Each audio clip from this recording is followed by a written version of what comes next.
et notamment parmi les critiques adressées à l'evidence-based medicine, qui est une méthode extrêmement statistique, c'est qu'elle offre énormément de latitude de trucage des études. Et en fait, c'est là où les pharmas sont très gagnantes avec cette méthodologie.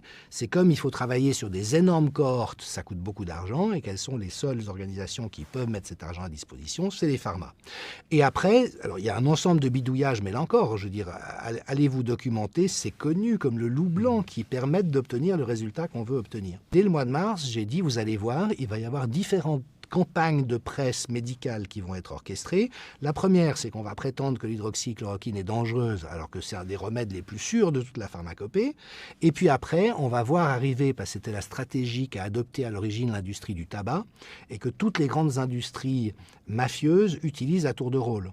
Donc Monsanto l'a utilisé par rapport au glyphosate, l'agroalimentaire l'utilise pour montrer que la malbouffe ne provoque pas du tout des problèmes de santé.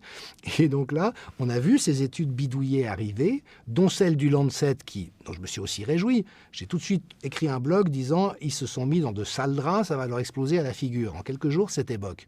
Par contre, ce qu'on n'avait pas vu, malheureusement, c'est que finalement, ça a généré, il me semble, auprès du public, l'impression, OK, cette étude-là était fausse, mais les autres, non.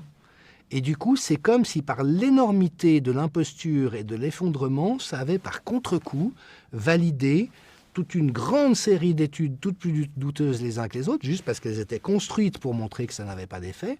Et le gouvernement français y a participé activement, vous le savez aussi bien que moi, en veillant à ce que l'hydroxychloroquine, dont on cherchait à tester l'efficacité, ne soit prescrite qu'en toute fin de vie à des gens qui étaient en train de passer l'arme à gauche. Et à un moment de la trajectoire thérapeutique où on sait qu'elle n'a plus d'utilité ou une utilité extrêmement réduite.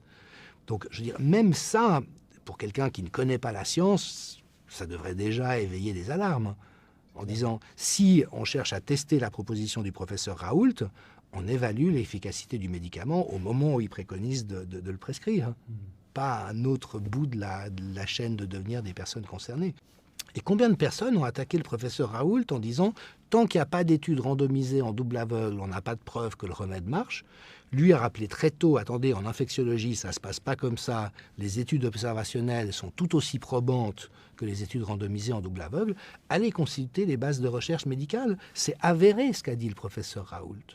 Donc quand un Axel Kahn ou d'autres viennent dire, mais il n'y a pas, ou Anthony Fauci aux États-Unis viennent dire, il n'y a pas eu d'études randomisées en double aveugle, on ne peut pas y croire, c'est une imposture intellectuelle, c'est un abus d'autorité, c'est du dogmatisme à l'état pur, ça n'a plus rien à voir avec la science.